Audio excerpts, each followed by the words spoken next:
Hi മക്കളെ, study വൈബിൻ്റെ ക്ലാസ്സിലേക്ക് സ്വാഗതം. നമുക്ക് പരീക്ഷ മുന്നോടിയായിട്ടുള്ള ക്ലാസ്സുകളാണ്. അപ്പോൾ അതിലെ പൊളിറ്റിക്കൽ സയൻസിൻ്റെ ക്ലാസ്സിലേക്ക് നിങ്ങൾക്ക് ഏവർക്കും സ്വാഗതം. നന്നായിട്ട് പരീക്ഷയ്ക്ക് പ്രിപ്പയർഡ് ആവുക, പഠിക്കുക, നിറയെ മാർക്ക് വാങ്ങാനുള്ള ശ്രമങ്ങൾ നിങ്ങളുടെ ഭാഗത്തു നിന്നുണ്ടാവുക.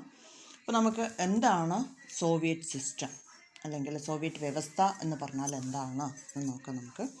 അപ്പോൾ സോവിയറ്റ് വ്യവസ്ഥ എന്ന് പറയുമ്പോൾ നമ്മൾ 11ാമത്തെ ചാപ്റ്ററിൽ ദി ധ്രുവക്രമത്തിൻ്റെ അന്ത്യം, ദി എൻഡ് ഓഫ് ബൈപോളാരിറ്റീസ് എന്നുള്ള ഈ ചാപ്റ്ററിൽ നമുക്ക് പഠിക്കാനുള്ളൊരു കാര്യം, അതായത് 1917 റഷ്യയിൽ ഒരു വിപ്ലവം നടക്കുകയും ഒരു റവല്യൂഷൻ നടക്കുകയും അതിനെ തുടർന്ന് കമ്മ്യൂണിസ്റ്റ് രാജ്യങ്ങളെല്ലാം ഒന്നിച്ചു ചേർന്നുകൊണ്ട് USSR എന്ന പേരിൽ ഒരു union of Soviet socialist republic എന്ന പേരിൽ ഒരു സാമൂഹിക രാഷ്ട്രീയ സമൂഹം രൂപം കൊണ്ടു.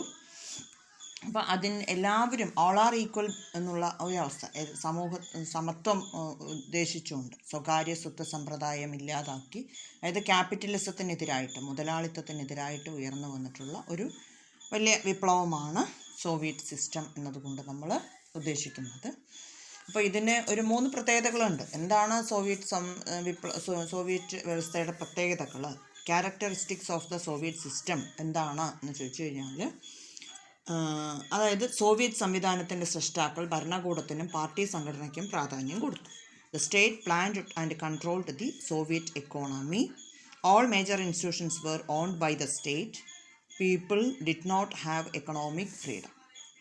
അതായത് സ്റ്റേറ്റിൻ്റെ കൺട്രോളിലായിരിക്കും സാമ്പത്തിക സംവിധാനങ്ങളെല്ലാം തന്നെ രാജ്യത്തിൻ്റെ കൺട്രോളിലായിരിക്കും. അതുപോലെ തന്നെ രാജ്യത്തിലെ പ്രധാനപ്പെട്ട എല്ലാ സ്ഥാപനങ്ങളുടെയും ഉടമസ്ഥർ രാഷ്ട്രമായിരിക്കും. ജനങ്ങൾക്ക് സാമ്പത്തിക സ്വാതന്ത്ര്യം ഉണ്ടായിരിക്കുകയില്ല എന്നുള്ളതാണ് ഏതിൻ്റെ പ്രത്യേകത, സോവിയറ്റ് വ്യവസ്ഥയുടെ പ്രത്യേകത. അപ്പോൾ what are the characteristics of the Soviet system, Soviet വ്യവസ്ഥയുടെ പ്രത്യേകതകൾ എന്താണെന്ന് ചോദിച്ചാൽ 3 പോയിന്റ് എഴുതുക. അതായത് സോവിയറ്റ് സംവിധാനത്തിൽ സൃഷ്ടാക്കൾ ഭരണകൂടത്തിനും പാർട്ടി സംഘടനകൾക്കും പ്രാധാന്യം കൊടുക്കുന്നു. അതുപോലെ തന്നെ കമ്മ്യൂണിസ്റ്റ് പാർട്ടിയെ കേന്ദ്രീകരിച്ചുള്ളതാണ് സോവിയറ്റ് രാഷ്ട്രീയ സംവിധാനം. ഇതിൽ മറ്റ് രാഷ്ട്രീയ കക്ഷികൾക്കോ പ്രതിപക്ഷത്തിനോ സ്ഥാനം ഉണ്ടാവില്ല. അതുപോലെ തന്നെ ആസൂത്രിതവും ഭരണകൂടത്താൽ നിയന്ത്രിക്കപ്പെടുന്നതുമാണ് രാജ്യത്തിൻ്റെ സമ്പദ് വ്യവസ്ഥ. ജനങ്ങൾക്ക് സാമ്പത്തിക സ്വാതന്ത്ര്യം ഉണ്ടായിരിക്കില്ല. The state planned and controlled the Soviet economy. All major institutions were owned by the state. People did not have economic freedom. ഇനി നമുക്ക് അറിയേണ്ടത് discuss the causes of disintegration of Soviet union.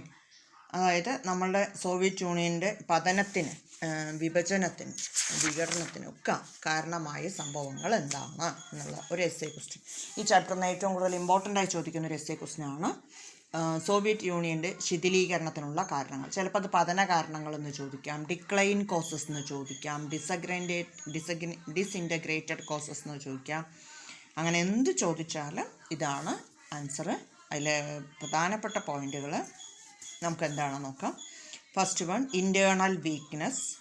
അതുപോലെ തന്നെ അതായത് നമ്മുടെ internal weakness economic and political.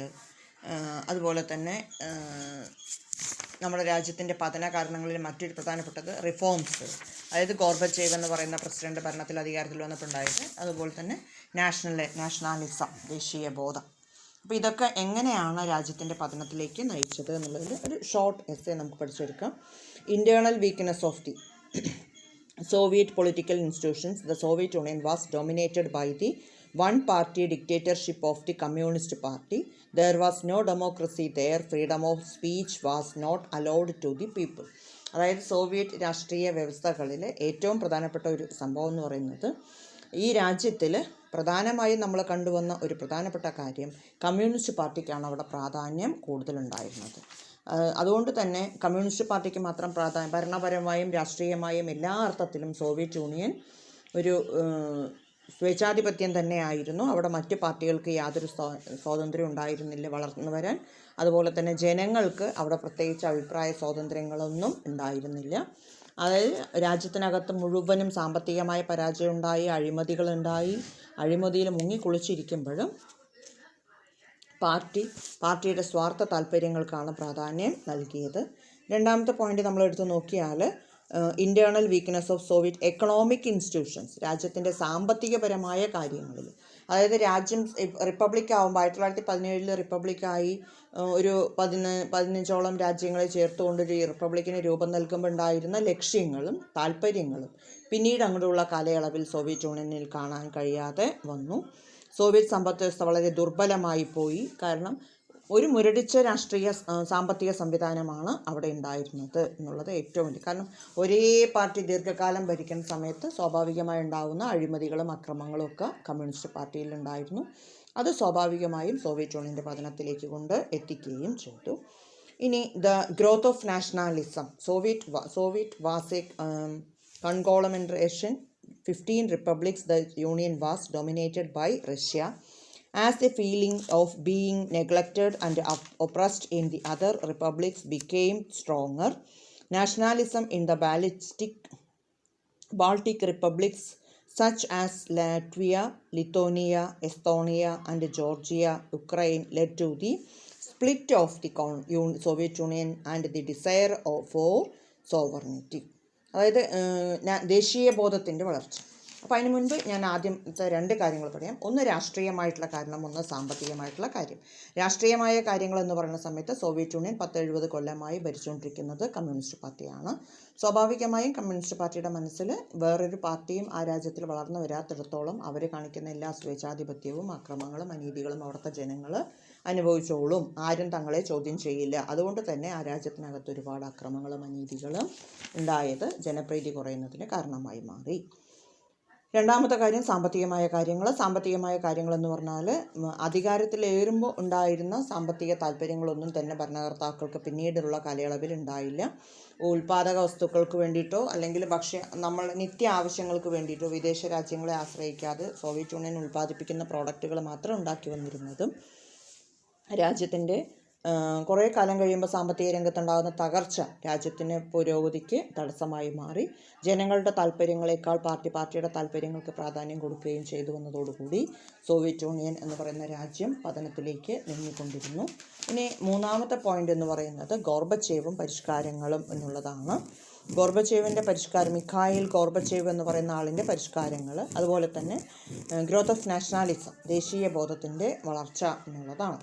അപ്പോൾ അതിൽ growth of nationalism എടുത്താൽ Soviet was conglomeration of 15th republic. അതിന് വർദ്ധിച്ചു വരുന്ന ദേശീയ ബോധത്തിൻ്റെ പ്രത്യേകത എന്താണെന്ന് ചോദിച്ചാൽ 15 രാജ്യങ്ങളെ ചേർത്തുകൊണ്ടുള്ളതാണ് സോവിയറ്റ് യൂണിയൻ. 15 കമ്മ്യൂണിസ്റ്റ് രാജ്യങ്ങൾ ചേർന്നതാണ് സോവിയറ്റ് യൂണിയൻ എന്ന് പറയുന്ന രാജ്യം. അപ്പോൾ ഇതിൻ്റെ തകർച്ചയ്ക്ക് കാരണങ്ങൾ എന്താണെന്ന് മനസ്സിലാക്കിയ ആൾക്കാരുടേത് അതിനകത്ത് ചേർന്ന 15 രാജ്യങ്ങളിൽ ഓരോ രാജ്യങ്ങൾക്കും അവരുടേതായിട്ടുള്ള ഒരു ദേശീയ ബോധം ഉണ്ടായിരുന്നു. അവർക്ക് തങ്ങളുടെ രാജ്യം കൂടുതൽ പുരോഗതിയിലേക്ക് എത്തണം, തങ്ങൾക്ക് പരമാധികാരം വേണം എന്നുള്ള അവരുടെ താല്പര്യങ്ങൾ, അതായത് Russia, Estonia, Latvia, Lithuania, Georgia, Ukraine തുടങ്ങിയ റിപ്പബ്ലിക്കിലെല്ലാം സ്വയം ഞങ്ങളുടെ കാര്യങ്ങൾ ഞങ്ങൾ നോക്കിക്കോളാം എന്ന ബോധം വളർന്നു വന്നത് സോവിയറ്റ് യൂണിയൻ്റെ പതനത്തിന് കാരണമായി. അതായത് സോവിയറ്റ് യൂണിയൻ്റെ ദേശീയ വളർച്ച, ഗോർബച്ചേവ് പരിഷ്കാരങ്ങൾ നടപ്പിലാക്കിയാലും ഇല്ലെങ്കിലും സോവിയറ്റ് യൂണിയനിൽ ആഭ്യന്തര കുഴപ്പങ്ങൾ ഉണ്ടാകുമായിരുന്നു. സോവിയറ്റ് യൂണിയൻ്റെ പ്രസിഡൻ്റായി ഗോർബച്ചേവ് വന്നതിന് ശേഷം രാഷ്ട്രീയക്കാർക്കും ജനങ്ങൾക്കും അല്ലെങ്കിൽ ഓരോ അംഗരാജ്യങ്ങൾക്കും കുറച്ച് ഫ്രീഡം കൂടുതലായി കൊടുത്തു. അതായത് നിങ്ങൾക്ക് എന്ത് വേണമെങ്കിലും വികസന പ്രവർത്തനങ്ങൾ നിങ്ങളുടെ ഇഷ്ടം പോലെ ചെയ്യാം, യൂണിയനുമായി യോജിച്ച് പോകാൻ താല്പര്യമുണ്ടെങ്കിൽ അങ്ങനെ നിൽക്കാം, അല്ല നിങ്ങൾക്ക് തനിച്ച് പോകാനാണ് താല്പര്യമെങ്കിൽ നിങ്ങൾക്ക് തനിച്ച് പോകാം എന്നിങ്ങനെയൊക്കെയുള്ള ഗോർബച്ചേവിൻ്റെ പരിഷ്കാരങ്ങൾ രാജ്യത്തിൽ കുറച്ച് പ്രശ്നങ്ങളിലേക്ക് കൊണ്ട് എത്തിക്കുകയും ചെയ്തു. അപ്പോൾ സോവിയറ്റ് യൂണിയൻ്റെ പതന കാരണങ്ങൾ ഒരു പ്രധാന കാരണം എന്ന് പറയുന്നത് മിഖായിൽ ഗോർബച്ചേവ് കൊണ്ടുവന്നിട്ടുള്ള ഫ്രീഡമാണ്. ജനങ്ങൾക്ക് എല്ലാവിധ അധികാരങ്ങളും പവറും ഒക്കെ കൊടുത്ത് രാജ്യത്തെ കൂടുതൽ സ്വാതന്ത്ര്യത്തിലേക്ക് നയിക്കുന്ന ഒരു സാഹചര്യം ഉണ്ടാക്കി കൊടുത്തു എന്നത് ഒരു പ്രധാനമാണ്. അദ്ദേഹം റഷ്യയിൽ നടപ്പിലാക്കിയ ഒരു പദ്ധതിയുടെ പേരാണ് ഗ്ലാസ്നോസ്റ്റ് പെരിസ്ട്രോയിക്ക. അത് മറക്കരുത്, ഷുവർ 1 വേർഡ് ക്വസ്റ്റ്യൻ ആണ്, AB കോളോ ആണ്, അത് ചോദിക്കാം. ഗ്ലാസ്നോസ്റ്റ് പെരിസ്ട്രോയിക്ക എന്ന് പറഞ്ഞു കഴിഞ്ഞാൽ സോവിയറ്റ് യൂണിയനിൽ മിഖായിൽ ഗോർബച്ചേവ് എന്ന് പറയുന്ന പ്രസിഡന്റ് നടപ്പിലാക്കിയ ഭരണപരിഷ്കാരമാണ് അത്. അതുപോലെ തന്നെ സോവിയറ്റ് യൂണിയനിലെ എല്ലായിടത്തും രാജ്യത്തിൻ്റെ വികസനത്തിന് വേണ്ടിയിട്ട് ഒരുപാട് പദ്ധതികൾ കൊണ്ടുവരാൻ വേണ്ടി ശ്രമിച്ചു വന്നതും ജനങ്ങൾക്ക് പൂർണ്ണ ഫ്രീഡം കൊടുക്കാൻ ശ്രമിച്ചു വന്നതും അംഗരാജ്യങ്ങൾക്ക് സ്വാതന്ത്ര്യം കൊടുത്തു വന്നതും എല്ലാം രാജ്യത്തിൻ്റെ പതന കാരണങ്ങളായിട്ട് മാറുകയും ചെയ്തു. അപ്പോൾ സോവിയറ്റ് യൂണിയൻ്റെ പതന കാരണങ്ങൾ ഒരു പരിധിവരെ അവർക്ക് ലഭിച്ച കുറച്ച് ഫ്രീഡം തന്നെയാണ് എന്ന് വേണമെങ്കിൽ നമുക്ക് പറയാനായിട്ട് സാധിക്കും. പിന്നെ ഗ്രോത്ത് ഓഫ് നാഷണാലിസം എന്നുള്ളത്, ദേശീയ ബോധം എന്ന് പറയുന്ന സംഭവം എടുത്താൽ സോവിയറ്റ് യൂണിയൻ്റെ തകർച്ചയ്ക്ക് എല്ലാവരും പറയുന്ന പോലെ തന്നെ ദേശീയബോധം, അംഗരാജ്യങ്ങൾക്കുണ്ടായിരുന്ന ദേശീയബോധം, അതായത് നമുക്ക് നമ്മളുടെ രാജ്യത്തിന് കൂടുതൽ സ്വാതന്ത്ര്യമുണ്ട്, നമുക്ക് കൂടുതൽ പരമാധികാരമുണ്ട്, നമുക്ക് കൂടുതൽ പുരോഗതി വേണം എന്നൊക്കെയുള്ള മിഖായിൽ ഗോർബച്ചേവിൻ്റെ പരമാധികാരം, പരമാധികാരം ബോധം, അത് സ്വാഭാവികമായിട്ടും സോവിയറ്റ് യൂണിയൻ്റെ കൂടെ നിന്നാൽ നമ്മൾക്ക് ഒരിക്കലും അത് പൂർണ്ണ സ്വാതന്ത്ര്യം ഉണ്ടാവില്ല, അത് വിട്ടുപോയാലേ നമുക്ക് സ്വാതന്ത്ര്യം ഉണ്ടാവുള്ളൂ എന്നുള്ളവരുടെ വിശ്വാസങ്ങൾ എന്തിനു വഴിതെളിയിച്ചു? സോവിയറ്റ് യൂണിയൻ്റെ പതനത്തിന് കാരണമാവുകയും 1991 ഡിസംബർ 25 സോവിയറ്റ് യൂണിയൻ പിളർന്നു പോകുന്നതിന് കാരണമായി മാറുകയും ചെയ്തു വന്നു. സോവിയറ്റ് യൂണിയൻ്റെ വികസന പദ്ധതിക്ക് എന്ന് പറഞ്ഞ് ആരംഭിച്ച ഗ്ലാസ്നോസ്റ്റ് പെരിസ്ട്രോയിക്ക തന്നെ രാജ്യത്തിൻ്റെ പരാജയത്തിന് ഒരു കാരണമായിട്ട് മാറുകയും ചെയ്തു. അപ്പോൾ ഈ 4 പോയിന്റ് ഞാൻ ചുരുക്കിയാണ് പറഞ്ഞത്, ആ 4 പോയിന്റ് നന്നായിട്ടൊന്ന് പഠിച്ചു വയ്ക്കുക. ഇനി ശിഥിലീകരണത്തിൻ്റെ പ്രധാന പ്രത്യേകതകൾ എന്തെല്ലാം എന്ന് ചോദിച്ചാൽ, അപ്പോൾ എപ്പോഴാണ് സോവിയറ്റ് യൂണിയൻ പിളർന്നത് ചോദിച്ചാൽ 1991 ഡിസംബർ 25 പിളർന്നത്. ഗ്ലാസ്നോസ്റ്റ് പെരിസ്ട്രോയിക്ക മിഖായിൽ ഗോർബച്ചേവ് എന്ന് ഓർത്തു വയ്ക്കുക. സോവിയറ്റ് യൂണിയൻ്റെ പതനകാലത്ത് സോവിയറ്റ് യൂണിയൻ്റെ പ്രസിഡൻ്റായിരുന്ന വ്യക്തിയാണ് മിഖായിൽ ഗോർബച്ചേവ്, അത് ഓർത്തു വയ്ക്കുക. ഇനി consequence of the disintegration, decline of Russia, Soviet യൂണിയൻ്റെ പതന കാരണങ്ങൾ എന്താണെന്ന് ചോദിച്ചാൽ, 1 എൻഡ് ഓഫ് കോൾഡ് വാർ, ശീതസമരം അവസാനിച്ചു. 2 ചേഞ്ച് ഓഫ് പവർ റിലേഷൻസ്, ശക്തി ബന്ധങ്ങളിലുണ്ടായ മാറ്റങ്ങൾ. 3 എമർജൻസ് ഓഫ് ന്യൂ കൺട്രീസ്, പുതിയ രാജ്യങ്ങളുടെ ആവിർഭാവം. ഈ 3 പോയിന്റുകൾ, അതായത് സോവിയറ്റ് യൂണിയൻ എന്ന് പറയുന്ന 15 രാജ്യങ്ങൾ ചേർന്നതാണെന്ന് പറഞ്ഞു. ഇപ്പോൾ സോവിയറ്റ് യൂണിയൻ പിളർന്നു കഴിഞ്ഞപ്പോൾ സ്വാഭാവികമായിട്ടും ആ 15 രാജ്യങ്ങളും ലോകത്തിൽ 15 രാജ്യങ്ങളായിട്ടാണ് അറിയപ്പെടുന്നത്. നേരത്തെ അതെല്ലാം ചേർന്ന് സോവിയറ്റ് യൂണിയൻ എന്ന ഒറ്റ രാജ്യമായിരുന്നെങ്കിൽ ഇപ്പോഴത് 15 രാജ്യങ്ങളായി അറിയപ്പെട്ടു എന്നതാണ് പ്രത്യേകത. പിന്നെ ശാക്തിക ബന്ധങ്ങളിലുണ്ടായിട്ടുള്ള മാറ്റങ്ങളാണ്, അതായത് ലോകത്തിൽ അമേരിക്കയുടെ കൂടെ കുറേ രാജ്യങ്ങൾ, സോവിയറ്റ് യൂണിയൻ്റെ കൂടെ കുറേ രാജ്യങ്ങൾ എന്നൊക്കെയുള്ള സ്ഥിതി ഉണ്ടായിരുന്നു. ഇപ്പോഴതിന് ചെറിയ തോതിൽ മാറ്റം സംഭവിക്കുകയും ചെയ്തു വന്നു എന്നുള്ളതാണ് പ്രത്യേകത. ഇനി നമുക്ക് ഈ പാഠത്തിലെ ഇമ്പോർട്ടൻ്റ് ആയിട്ടുള്ള മറ്റൊരു ക്വസ്റ്റിൻ്റെ പേരാണ് shock therapy in post communalist regiments. അപ്പോൾ എന്താണ് ഷോക്ക് തെറാപ്പി എന്ന് ചോദിച്ചാൽ, കഴിഞ്ഞ കാലയളവ് വരെ കമ്മ്യൂണിസ്റ്റ് രാജ്യങ്ങളായിരുന്ന റഷ്യ, മധ്യേഷ്യൻ രാജ്യങ്ങൾ തുടങ്ങിയ എല്ലാം ഇപ്പോൾ ഒറ്റയടിക്ക് സ്വാതന്ത്ര്യം 15 രാജ്യങ്ങളും ചെതറിക്കഴിഞ്ഞ് വിപ്ലവം കഴിഞ്ഞു കഴിഞ്ഞപ്പോൾ അവരുടെ മനസ്സിൽ നമ്മളെ ആര് പണം തന്ന് സഹായിക്കുന്നുവോ, നമ്മുടെ രാജ്യത്തിൻ്റെ പ്രശ്നങ്ങൾ ആര് പരിഹരിക്കാൻ സഹായിക്കുന്നുവോ അവരുടെ പാർട്ടിയിൽ ചേരുക എന്ന നയം സ്വീകരിച്ചു വന്നു. അപ്പോൾ നമുക്ക് എന്താണ് ഷോക്ക് തെറാപ്പി, അതിൻ്റെ റീസൺസ് എന്താണെന്നുകൂടെ ഒന്ന് നോക്കാം കേട്ടോ. അത് ഇനി അടുത്ത് ഇമ്പോർട്ടൻ്റ് ആണ്. അപ്പോൾ അതിന് മുൻപ് ഒന്നുകൂടെ നോക്കാം. കോൺസിക്വൻസ് ഓഫ് ദ ഡിസിൻറ്റഗ്രേഷൻ, അതായത് എൻഡ് ഓഫ് കോൾഡ് വാർ, ശീതസമരത്തിൻ്റെ അവസാനം. ചേഞ്ച് ഓഫ് പവർ റിലേഷൻസ്, ശാക്തിക ബന്ധങ്ങളിലുണ്ടായ മാറ്റങ്ങൾ. എമർജൻസ് ഓഫ് ന്യൂ കൺട്രീസ്, പുതിയ രാജ്യങ്ങളുടെ ആവിർഭാവം. പരീക്ഷയ്ക്ക് എസ്സേ ക്വസ്റ്റ്യനാണ് ചോദിക്കണമെങ്കിൽ മക്കളെ അതായത് ഡിസിൻറ്റഗ്രേഷൻ്റെ കാരണങ്ങളും ഈ കോൺസിക്വൻസും ചിലപ്പോൾ എസ്സേ ആയിട്ട് ഒരുമിച്ച് ചോദിക്കാം. ഞാനിതിൻ്റെ ഷോർട്ട് ഫോം മാത്രമാണ് പറഞ്ഞു പോയത്, നിങ്ങളത് എസ്സേ ഫുള്ളായിട്ട് പഠിച്ചു വയ്ക്കുക. ഇനി നമുക്ക് അടുത്തൊരു ഷോർട്ട് എസ്സേ ചോദിക്കുന്നത് ഷോക്ക് തെറാപ്പി പോസ്റ്റ് കമ്മ്യൂണിസ്റ്റ് റെജിംസ് എന്നുള്ളതാണ് ചോദിക്കുക. അതായത് ഷോക്ക് തെറാപ്പി എന്ന് പറഞ്ഞാൽ എന്താണെന്ന് ചോദിച്ചാൽ 1917 മുതൽ 1991 വരെയുള്ള കാലയളവിൽ കമ്മ്യൂണിസത്തിൽ ഉറച്ചു നിന്നിരുന്ന പല രാജ്യങ്ങൾ എന്ന് പറഞ്ഞാൽ 15ഓളം രാജ്യങ്ങളിൽ കുറേ രാജ്യങ്ങൾ ഇപ്പോൾ സ്വാതന്ത്ര്യം കിട്ടിക്കഴിഞ്ഞപ്പോൾ, അതായത് സോവിയറ്റ് യൂണിയനിൽ നിന്നും വിട്ടുപോയി കഴിഞ്ഞപ്പോൾ അവരെന്ത് ചെയ്യാൻ തുടങ്ങി? പ്രധാനമായിട്ടും ആരാണോ നമ്മളെ സാമ്പത്തികമായി സഹായിക്കുന്നത് അവരുടെ പുറകെ പോകാനുള്ള ഒരു സാഹചര്യങ്ങളിലേക്ക് അവർ പോയി. അതായത് സമ്പദ്ഘടനയെ കമ്മ്യൂണിസത്തിൽ നിന്നും മാറ്റി സ്വകാര്യ ഉടമസ്ഥ അവകാശത്തിലേക്ക്, അതായത് മുതലാളിത്ത സങ്കല്പത്തിലേക്ക് മാറ്റി സ്ഥാപിക്കപ്പെട്ടു. അതുപോലെ സ്വതന്ത്രമായ വ്യാപാരം, വിദേശ നിക്ഷേപം എന്നിവയെ പ്രോത്സാഹിപ്പിച്ചു. അതുപോലെ സോവിയറ്റ് ഏരിയയിലുണ്ടായിരുന്ന പല രാജ്യങ്ങളും ആഗോളീകൃത സമ്പദ് വ്യവസ്ഥയിലേക്ക് മാറുന്ന ഒരവസ്ഥ നമുക്ക് കാണാനായിട്ട് സാധിച്ചു വന്നു.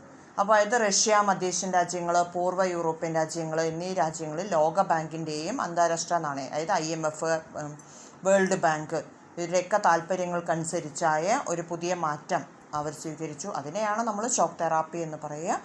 അപ്പോൾ അതായത് ഇന്നലെ വരെ കമ്മ്യൂണിസ്റ്റ് രാജ്യമായിരുന്ന പലരും ഇന്ന് മുതലാളിത്ത രാജ്യത്തിലേക്ക് മാറി തുടങ്ങി എന്നത് മറ്റുള്ളവർക്ക് വേണ്ടി ഗ്ലോബലൈസേഷൻ്റെ ഭാഗമായി മാറി, വേൾഡ് ബാങ്കിൻ്റെ താല്പര്യങ്ങൾക്കനുസരിച്ച് മാറി, അങ്ങനെയുള്ള ഒരു സ്വകാര്യ സ്വത്തുടമസ്ഥാവകാശത്തിന് പ്രാധാന്യം കൊടുക്കുന്ന ഒരു സ്ഥിതിവിശേഷത്തിലേക്ക് കൊണ്ടെത്തിച്ച സമ്പദ് വ്യവസ്ഥയ്ക്കാണ് നമ്മൾ ഷോക്ക് തെറാപ്പി എന്ന് പറയുന്നത്. ഏത് വിദേശ രാജ്യങ്ങൾക്കും ഞങ്ങളുടെ രാജ്യത്തിൽ കച്ചവടം ചെയ്യാം എന്നുള്ള ഒരു പോളിസിയിലേക്ക് രാജ്യത്തെ കൊണ്ടെത്തിക്കുന്നതിൽ സോവിയറ്റ് യൂണിയൻ്റെ ഭാഗമായിരുന്ന ഈ രാജ്യങ്ങൾ ചിന്തിച്ചു തുടങ്ങി എന്നതാണ് ഷോക്ക് തെറാപ്പിയുടെ പ്രത്യേകത. ഇനി അതിൻ്റെ കോൺസിക്വൻസ് എന്താണ്? ഷോക്ക് തെറാപ്പിയുടെ കോൺസിക്വൻസ് എന്താണ് എന്ന് ചോദിച്ചാൽ, റഷ്യയിലെ സർക്കാർ നിയന്ത്രണത്തിലുണ്ടായിരുന്ന വലിയ വലിയ സ്ഥാപനങ്ങളൊക്കെ തകർന്നു പോവുകയും പല സ്ഥാപനങ്ങളും സ്വകാര്യ വ്യക്തികൾ അവരുടെ താല്പര്യമനുസരിച്ച് ഒരു ബാഗേജായിട്ട് മാറ്റി. ചരിത്രത്തിലെ ഏറ്റവും വലിയ ഗാരേജ് വിൽപ്പന എന്ന ലെവലിലേക്ക് അത് കൊണ്ടുവരികയും ചെയ്തു. നന്നായിട്ട് പരാജയപ്പെട്ടു സോവിയറ്റ് യൂണിയൻ എന്നതിൻ്റെ തെളിവായിട്ട് അതിലെ പല വ്യവസായ സ്ഥാപനങ്ങളും സ്വകാര്യ വ്യക്തികൾ സ്വകാര്യ ആവശ്യങ്ങൾക്കായിട്ട് വാങ്ങി കച്ചവടം ചെയ്യുകയും ചെയ്തു വന്നു. റഷ്യൻ നാണയമായ റൂബിളിൻ്റെ മൂല്യം, വാല്യൂ ഓഫ് ദ റൂബിൾ, വളരെ കുറഞ്ഞു വന്നു. അതുപോലെ തന്നെ റഷ്യയുടെ യഥാർത്ഥ GDP, മൊത്തദേശീയ ഉൽപ്പാദനം വളരെ കുറയുകയും ചെയ്തു. രാജ്യത്തിലെ എല്ലാ തരത്തിലും സോഷ്യൽ വെൽഫെയർ കുറഞ്ഞു വന്നു, എക്കണോമിക് സിസ്റ്റത്തിൽ കുറവുണ്ടായിരുന്നു. പല ആൾക്കാരും പട്ടിണി കിടന്ന് മരിക്കുന്ന ഒരു അവസ്ഥയിലേക്ക് വരെ രാജ്യം പോയി കൊടുന്നു. രാജ്യത്തിനകത്ത് ഹൈ ആൻഡ് ലോ സിസ്റ്റം വന്നു. അതായത് ഉയർന്ന ആൾക്കാർ താഴ്ന്ന ആൾക്കാർ എന്നുള്ള സാമ്പത്തിക വ്യത്യാസങ്ങൾ ഉയർന്നു വരാൻ തുടങ്ങി. പല ബാങ്കുകളും ഫൈനാൻസ് ഇൻസ്റ്റിറ്റ്യൂട്ടുകളും പൊളിയാൻ തുടങ്ങി. സ്വകാര്യ ഓഹരി ഉടമകൾ, അതായത് പണമുള്ളവൻ്റെ കയ്യിൽ ധാരാളം പണവും പണമില്ലാത്തവൻ്റെ കയ്യിൽ ഒന്നുമില്ല എന്നുള്ള ഒരു അവസ്ഥയിലേക്ക് രാജ്യം പോയി. അതുപോലെ റഷ്യ അടക്കമുള്ള മിക്ക രാജ്യങ്ങളും പ്രസിഡൻറ്റിന് വ്യാപകമായിട്ടുള്ള അധികാര വ്യവസ്ഥകൾ ഉണ്ടാക്കിയെടുത്തു. എല്ലായിടത്തും പല രാജ്യങ്ങളിൽ, അതായത് അതായത് രാജ്യങ്ങൾ 15 എണ്ണവും ചെതറിപ്പോയിട്ട് സോവിയറ്റ് യൂണിയൻ എന്ന് പറയുന്ന സിസ്റ്റത്തിൽ നിന്ന് മാറിയതോടുകൂടി റഷ്യ എന്ന് പറയുന്ന രാജ്യം കുറച്ച് മെച്ചപ്പെട്ട സ്ഥിതിയിൽ തന്നെ നിന്നു. ബാക്കി കുറേ രാജ്യങ്ങൾ ഞങ്ങൾ ആരുടെ കൂടെയും ചേരുന്നില്ല, ഞങ്ങൾ ഒറ്റയ്ക്ക് നിൽക്കണമെന്ന് പറഞ്ഞു. കുറേ പേര് അമേരിക്കയുടെ കൂടെ പോയി ചേരുകയും ചെയ്തു. പക്ഷേ ഇവർക്കൊക്കെ ആരുടെയെങ്കിലും സഹായം ഉണ്ടെങ്കിൽ മാത്രമേ രാജ്യത്തെ പുരോഗതിയിലേക്ക് കൊണ്ടുപോകാൻ സാധിക്കൂ എന്നൊരവസ്ഥയിലേക്ക് അവർ പോയി. അതേപോലെ തന്നെ ജനാധിപത്യ സ്ഥാപനങ്ങൾ കൊണ്ടുവരുന്നതിൽ കാര്യത്തിൽ വലിയ തീരുമാനങ്ങളൊന്നും, സോഷ്യലിസത്തിൽ നിന്ന് മുതലാളിത്തത്തിലേക്കുള്ള മാറ്റങ്ങൾക്കൊക്കെ പ്രാധാന്യം കൊടുത്ത ഇവർ ജനാധിപത്യ സ്ഥാപനങ്ങൾക്ക് പ്രാധാന്യം കൊടുക്കാതെ പോയി. ഭാവിയിൽ ഇലക്ഷൻ നടത്താൻ, അതായത് ഇപ്പോൾ ഒരു എക്സാമ്പിൾ, ടർക്ക്മെനിസ്ഥാൻ, ഉസ്ബെക്കിസ്ഥാൻ പോലുള്ള സ്ഥലങ്ങളിൽ അവരുടെ പ്രസിഡൻറ്റിനെ അവർ തിരഞ്ഞെടുത്ത് വെച്ചിട്ടുണ്ട്. പക്ഷേ ഒരു ന്യായം ഒരു 5 വർഷം കഴിഞ്ഞാൽ വീണ്ടും ഇലക്ഷൻ നടത്തണം എന്നുള്ളതാണ്. ആ 5 വർഷം കഴിഞ്ഞാൽ ഇലക്ഷൻ നടത്താനുള്ള സാമ്പത്തിക ശേഷി ആ രാജ്യങ്ങൾക്ക് ഇല്ലാതെ പോയി എന്ന് പറയുമ്പോൾ തന്നെ അവിടെ എത്രത്തോളം സാമ്പത്തികമായി അവർ പരാജയപ്പെട്ടു എന്നുള്ളതാണ് ഷോക്ക് തെറാപ്പിയുടെ ഏറ്റവും വലിയൊരു പ്രത്യേകതയായിട്ട് മാറുന്നത്. അപ്പോൾ പരീക്ഷയ്ക്ക് ഈ ചാപ്റ്ററിൽ നിന്ന് ഇമ്പോർട്ടൻ്റ് ആയിട്ട് ചോദിക്കുന്ന 2 ചോദ്യങ്ങൾ ഇതാണ്.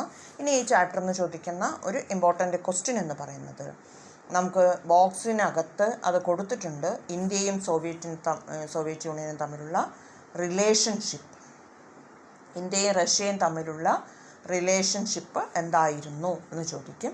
അപ്പോൾ അത് നമുക്ക് ഒരു 4-5 പോയിൻ്റ് ഉണ്ട്. അത് നിങ്ങൾക്ക് 2 ഭാഗത്തായി കൊടുത്തിട്ടുണ്ട്. നിങ്ങൾ ആ ബോക്സിനകത്ത് കിടക്കുന്ന പോയിൻ്റുകൾ ഒരു 5 എണ്ണം പഠിച്ചു വെച്ചാൽ മതി. എന്താണ് സോവിയറ്റ് യൂണിയനും ഇന്ത്യയും തമ്മിലുള്ള ബന്ധം, relationship between India and the USSR എന്ന് ചോദിച്ചാൽ, കോൾഡ് വാർ പീരിയഡുകളിൽ അതിനുശേഷമൊക്കെ ഇന്ത്യ സോവിയറ്റ് യൂണിയനുമായിട്ട് നല്ലൊരു ബന്ധം സ്ഥാപിച്ചെടുത്തിരുന്നു. ഒരു കോൾഡ് വാർ പീരിയഡിലും അതിനുശേഷമൊക്കെ നല്ല കണക്ഷൻ തന്നെയാണ് സോവിയറ്റ് യൂണിയനുമായിട്ട് ഇന്ത്യക്ക് ഉണ്ടായിരുന്നത്.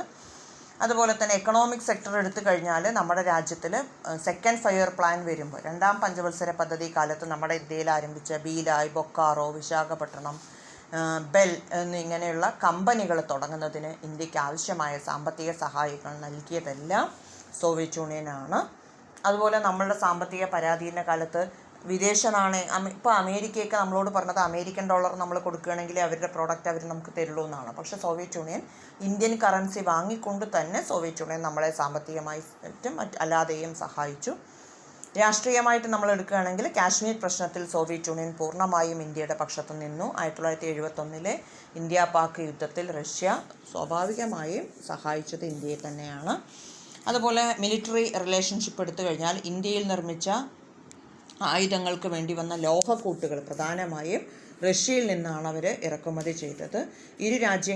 ഇരു രാജ്യങ്ങളും തമ്മിൽ സൈനിക ഉപകരണങ്ങൾ നിർമ്മിക്കാനുള്ള കരാറുകളിൽ അവർ ഏർപ്പെടുകയും ചെയ്തു. നമുക്ക് ആയുധങ്ങൾ നിർമ്മിക്കാൻ വേണ്ട എല്ലാ സഹായങ്ങളും അവർ ചെയ്തു തന്നു. കൾച്ചറലായിട്ട് നമ്മൾ എടുക്കുകയാണെങ്കിൽ ഇന്ത്യയുടെ എല്ലാ സിനിമ പാട്ടുകളും, ഹിന്ദി സിനിമകൾ പ്രത്യേകിച്ചും, നമുക്ക് റഷ്യയിൽ പോയി കഴിഞ്ഞാൽ എവിടെ ചെന്നാലും ഈ ഇന്ത്യൻ, നമ്മൾ മഹാരാഷ്ട്രയിൽ ഇപ്പോൾ ബോംബെയിലൊക്കെ പോയി കഴിഞ്ഞാൽ ഹിന്ദി പാട്ടുകൾ കേൾക്കില്ലേ, അതുപോലുള്ളൊരു പ്രതീതി നമുക്ക് റഷ്യയിൽ കാണാൻ കഴിയുന്നു അല്ലെങ്കിൽ കേൾക്കാൻ കഴിയുന്നു എന്നുള്ളതാണ്. താഷ്കൻഡ് നഗരം റഷ്യയിലെ എല്ലാ ഭാഗങ്ങളിലുമൊക്കെ തന്നെ ഹിന്ദി സിനിമകൾക്ക് പ്രാധാന്യം കൊടുക്കുന്നു എന്നുള്ളത് നമ്മുടെ ഇന്ത്യയോട് അവർക്ക് താല്പര്യമുണ്ട്, അല്ലെങ്കിൽ ഇന്ത്യൻ കൾച്ചർ അവരിഷ്ടപ്പെടുന്നു എന്നതിൻ്റെ തെളിവാണ്. അപ്പോൾ ഞാൻ പരീക്ഷയെ മുൻനിർത്തി മാത്രം കുറച്ച് ഇമ്പോർട്ടൻ്റ് കാര്യങ്ങൾ മാത്രം പറഞ്ഞു പോയതാണ്. ഇനി നമുക്ക് അടുത്ത ഒരു ചാപ്റ്റർ കൂടി പഠിക്കാനുണ്ട്. 12ാമത്തെ ചാപ്റ്റർ വളരെ ഇമ്പോർട്ടൻ്റ് ആയിട്ടുള്ള കാര്യങ്ങളാണ്. അത് ഇത്തിരി വലിയൊരു ചാപ്റ്ററാണ്. അപ്പോൾ നമുക്കത് നല്ല രീതിയിൽ പഠിച്ചെടുക്കണം. അതിൽ അമേരിക്കയുടെ സ്വാതന്ത്ര്യ സമര കാര്യങ്ങളും ലോകത്തെ അമേരിക്ക എങ്ങനെ നോക്കിക്കാണുന്നു എന്നുള്ള കാര്യങ്ങളൊക്കെ നമുക്കതിൽ പഠിച്ചെടുക്കാനുണ്ട്. നമ്മുടെ സ്വാതന്ത്ര്യങ്ങളൊക്കെ അമേരിക്ക എത്രത്തോളം സ്വാധീനിക്കുന്നു എന്നുള്ളതിൽ നമുക്ക് പഠിക്കാം. ഇന്ത്യയുമായി അമേരിക്കയ്ക്കുള്ള ബന്ധവും പഠിക്കാനുണ്ട്. ഓക്കെ.